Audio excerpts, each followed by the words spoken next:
itu akan membuat rasa dia feeling guilty. Perasaan itu tidak akan pernah hilang.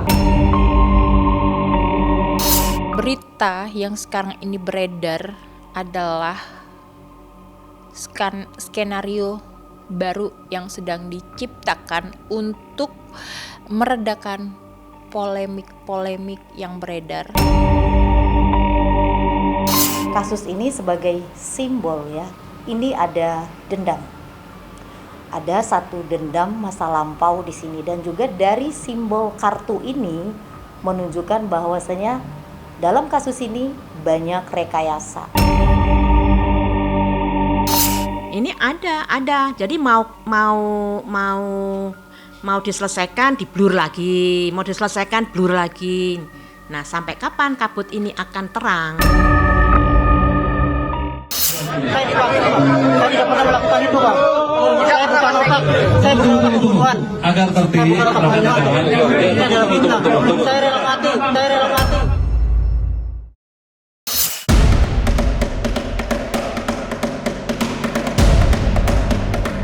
Kasus kematian Vina yang semakin misterius akhirnya menemukan titik terang.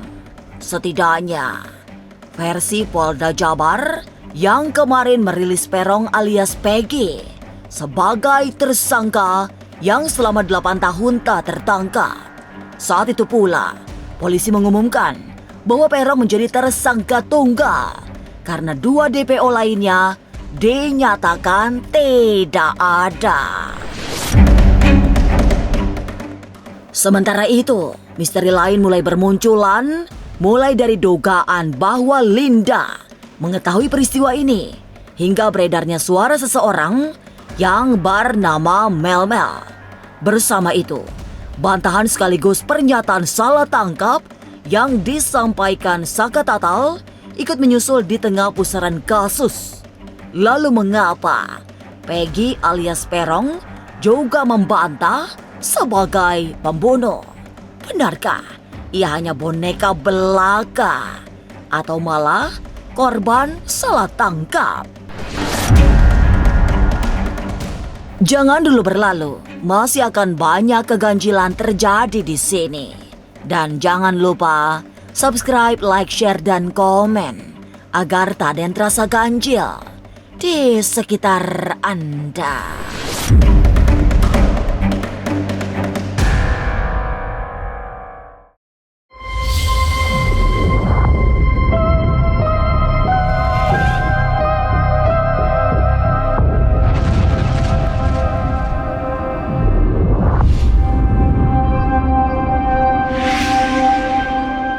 Saya tidak pernah melakukan itu, Bang. Saya tidak pernah melakukan itu. Saya tidak pernah melakukan itu, Bang.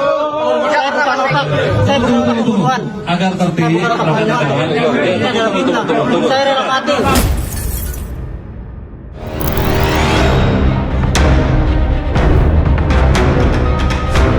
Setelah berhari-hari menjadi misteri sosok Peron alias Peggy yang merupakan DPO kasus pembunuhan Vina akhirnya terungkap. Polda Jawa Barat yang mengambil alih penyidikan kasus kematian Vina tahun 2016 kemarin merilis Peron di depan media. Ia adalah tersangka yang selama 8 tahun menghilang dan masuk daftar pencarian orang alias DPO. Polisi juga menyatakan bahwa Peron adalah DPO tunggal karena 2 DPO lainnya dinyatakan tidak pernah ada. Tapi pemandangan menarik terjadi usai polisi merilis Peron. Sebab tukang bangunan yang ditangkap di Bandung itu meronta serta menyatakan tidak bersalah.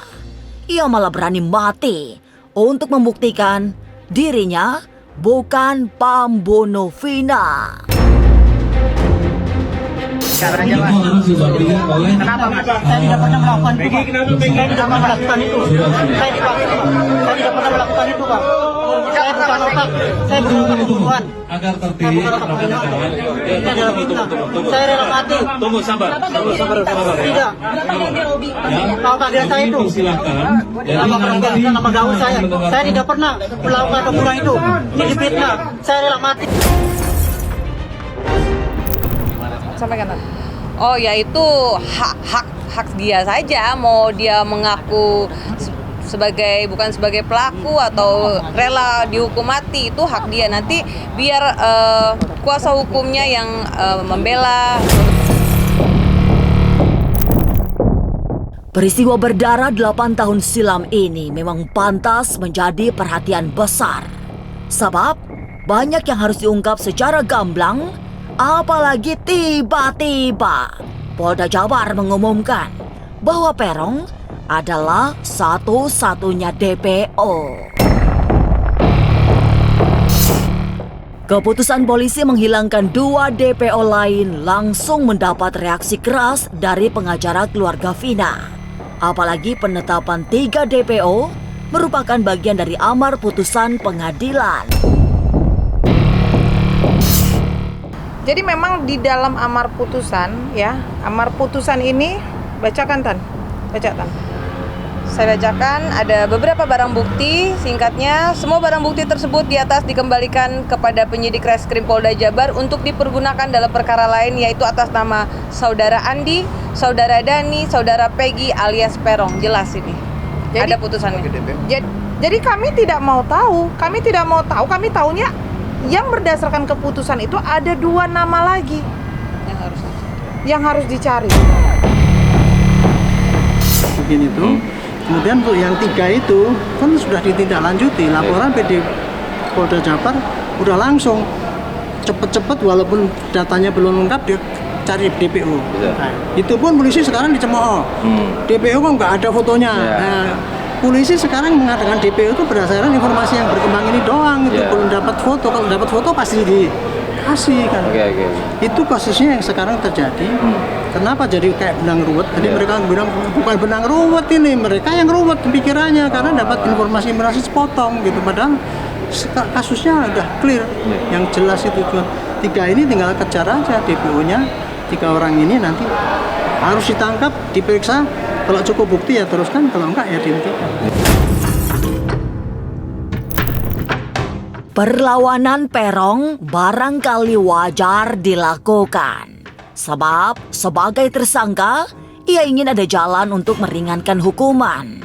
Namun, terlepas apakah ia DPO yang sesungguhnya atau sekedar pemeran pengganti, kasus ini akan terus menghantui para pelaku. Semakin viral peristiwa pembunuhan ini, bertambah sulit bagi tersangka untuk menjalani hidup tenang. Ya otomatis ruang geraknya sudah akan tertutup. Karena semakin viral, dimatiin. Semakin viral berita tersebut, otomatis, jangan dipencet ya, otomatis itu akan membuat rasa dia feeling guilty. Dan untuk dia melakukan apapun, misalkan namanya orang dihantui rasa bersalah, mau dia pindah ke ujung dunia pun, perasaan itu tidak akan pernah hilang. Begitu pula juga dengan menghilangkan nyawa seseorang, apalagi menghilangkan nyawa seseorang sampai rudal paksa ya, pemerkosaan. Nah itu yang harus bukan mereka harus yakini, tidak, tetapi itu yang akan membuat mereka itu semakin berita diproklamirkan, semakin mereka akan memiliki sifat tanggung jawab untuk mengakui itu, walaupun sudah ada yang tertangkap. Pro dan kontra seputar penangkapan Peron terus mengemuka. Meski polisi sangat yakin dengan sikapnya, perlawanan yang dilakukan Peron dengan menyebut dirinya difitnah, rasa-rasanya juga akan sulit menolongnya. Tapi memang semua masih serba misterius. Kabut tebal belum benar-benar tersingkap, sehingga kasus ini masih belum jelas benar. Apalagi di ruang publik banyak sekali asumsi selain perang opini yang menambah rumit. Berita yang sekarang ini beredar adalah skenario baru yang sedang diciptakan untuk meredakan polemik-polemik yang beredar dan meredakan emosi netizen. Seperti itu. Padahal netizen udah pada pinter. Jadi jangan buang-buang energi. Tentang Peron alias Peggy Setiawan yang dirilis Polda Jabar memang masih menimbulkan pro dan kontra. Tapi di balik semua itu, misteri pembunuhan Vina masih penuh dengan kabut. Apalagi tiba-tiba muncul sosok yang menyebut diri Mel-Mel. Lalu benarkah ada jejak cinta yang membawa prahara pada kasus ini? Benarkah Linda ada di pusaran peristiwa berdarah 8 tahun silam? Jangan kemana-mana, tetap subscribe, like, share, dan komen agar tak ada yang terasa ganjil di sekitar Anda.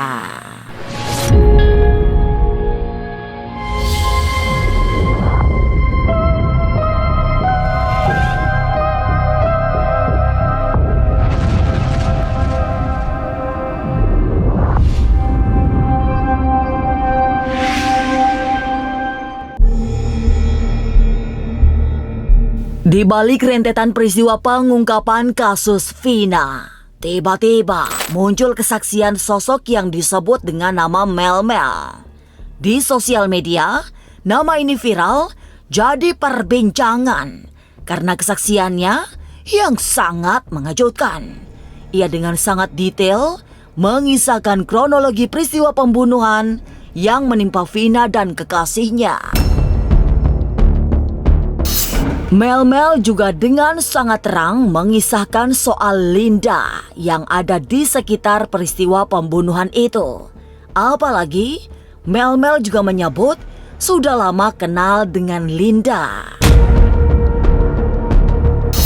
Jadi di sorenya itu Eki nelpon, Kang ada kegiatan nggak nanti malam?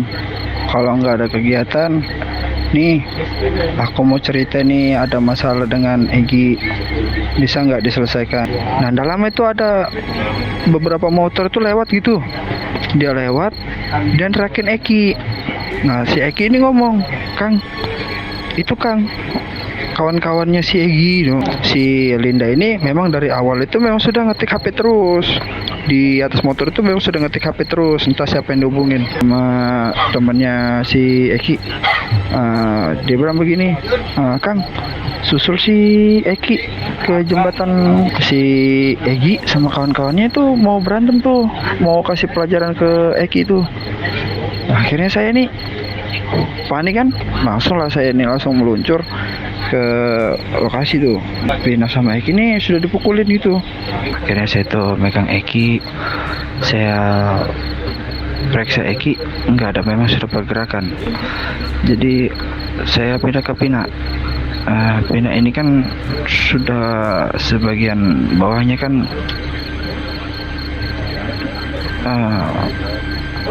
jadi saya yang terakhir nutupin si Vina pakai baju TC itu.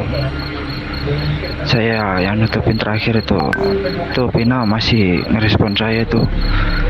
Vina masih bernapas, masih ibaratnya membuka mata lah. Saya sempat bilang, maaf Neng, Akang terlambat datangnya.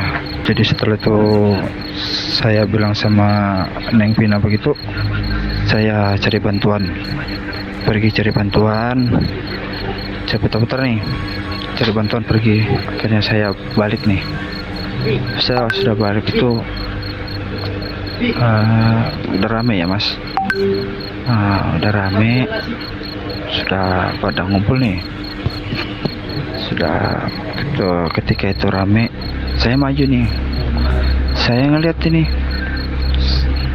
beberapa tersangka yang tadi ikut mukulin Vina itu di ke lokasi itu. Cuma ya saya nggak bisa berbuat apa-apa, Mas. Jadi saya pas mau melangkah maju, sontak dalam hati tuh kayak ada yang nahan, Mas. Kang, udah, Akang nggak usah maju. Akang cukup ambil foto kami terakhir. Jejak Linda semakin jelas ada di tengah-tengah prahara kematian Vina dan Eki. Sebab jika benar kesaksian sosok Mel-Mel, Linda berada di antara dua sahabatnya itu. Walaupun kesaksian Mel-Mel soal melindungi Linda, tapi keberadaannya di sekitaran peristiwa kematian Vina patut ditelisik. Apalagi kartu tarot yang dibaca Madam Luisa menunjukkan ada tapak cinta yang membawa petaka. Nah, kalau saya dari simbol ini bisa disimpulkan sebenarnya ini kasusnya cinta yang membawa prahara.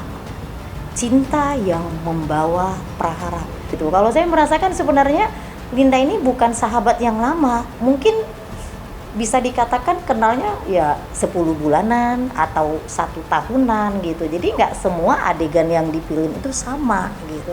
Kalau dari simbol ini saya katakan ini adalah tentang tema cinta yang membawa prahara, cinta yang membawa kematian. Jadi ada satu hubungan antara Egi dan Linda itu sendiri yang masih ditutupi dari awal. Nah, bisa jadi di sini Linda adalah termasuk salah satu kunci ya terbongkarnya misteri daripada pembunuhan Vina ini. Cuma selama ini Linda kan belum pernah diproses secara kasus ini mungkin lebih detail lagi gitu, karena kasus ini semua terpaku hanya kepada si pelaku utama aja, dan bisa jadi Linda ini ada di saat kejadian. Memang pada akhirnya Linda bisa menjadi kunci untuk mengungkap kasus kematian Vina secara lebih terang. Namun persoalannya, sahabat Vina itu menghilang sejak peristiwa kesurupan 8 tahun lalu. Meski kini di dalam persembunyiannya, Linda merasa ketakutan dan dikejar rasa bersalah. Tapi menemukannya juga bukan persoalan mudah.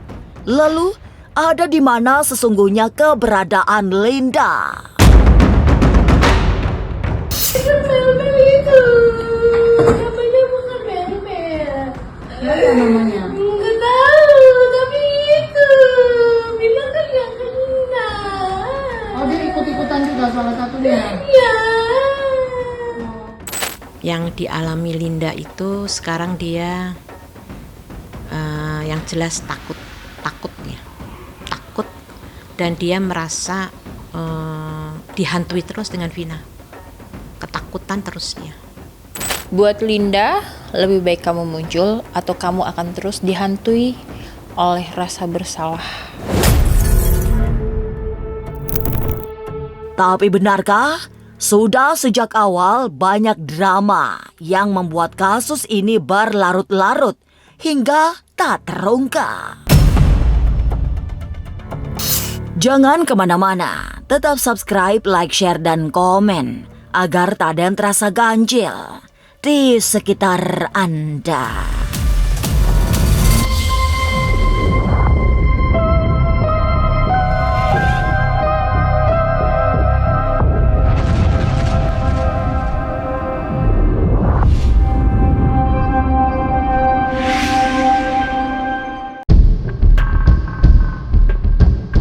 Tanda-tanda pengungkapan kasus Vina memang sudah mulai terlihat setelah Peron ditangkap.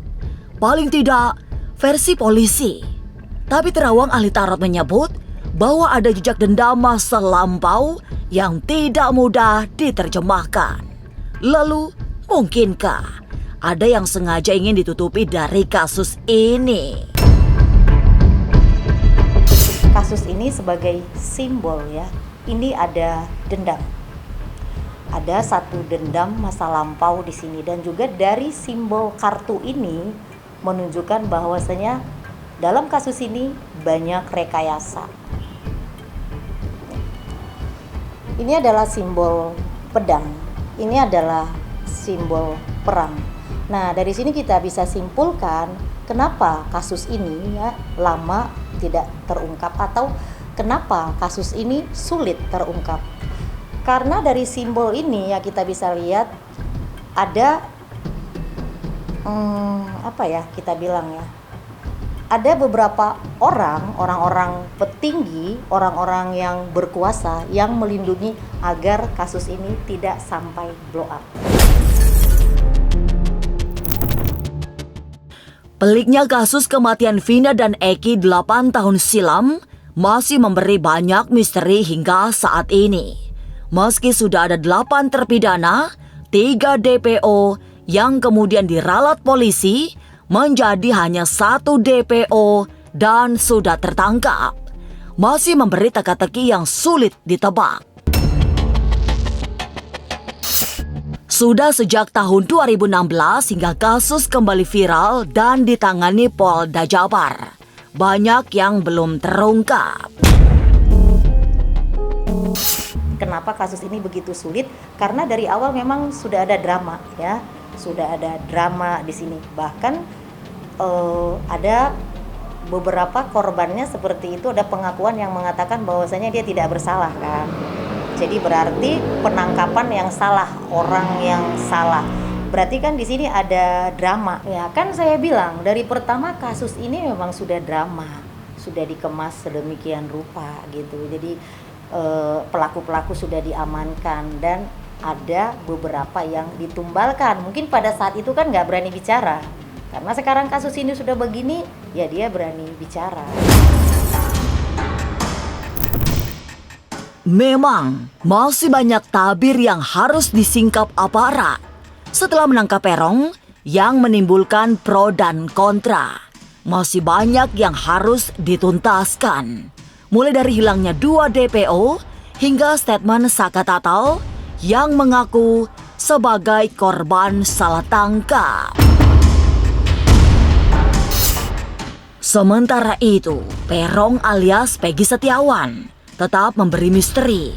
Tapi mungkinkah tragedi berdarah ini bisa diselesaikan sampai tuntas? Bisa, asal berani menghadapi apapun. Tapi kalau Bunda melihat masih panjang perjalanan. Kalau Bunda melihat cerita ini bukan cerita ya kan, kejadian. Ini ada. Jadi mau diselesaikan diblur lagi, mau diselesaikan blur lagi. Nah, sampai kapan kabut ini akan terang? 8 tahun bukan waktu pendek untuk menghapus jejak sebuah kejahatan. Tapi satu demi satu, tabir kematian Vina mulai terungkap. Terlepas dari pro dan kontra yang muncul di ruang publik, ada tanda-tanda bahwa peristiwa ini bisa dilanjutkan demi keadilan yang didambakan keluarga Vina. Jadi, mudah-mudahan kematian tragis yang menimpa Vina dan Eki bisa dituntaskan secepatnya. Inilah Ganjil yang akan menguak berbagai misteri di alam nyata dan tak kasat mata. Sampai jumpa pada episode selanjutnya dengan kisah-kisah ganjil setiap hari Senin, Kamis, dan Jumat pukul 5 sore. Tapi sebelumnya, jangan lupa subscribe, like, share, dan komen agar tak ada yang terasa ganjil di sekitar Anda.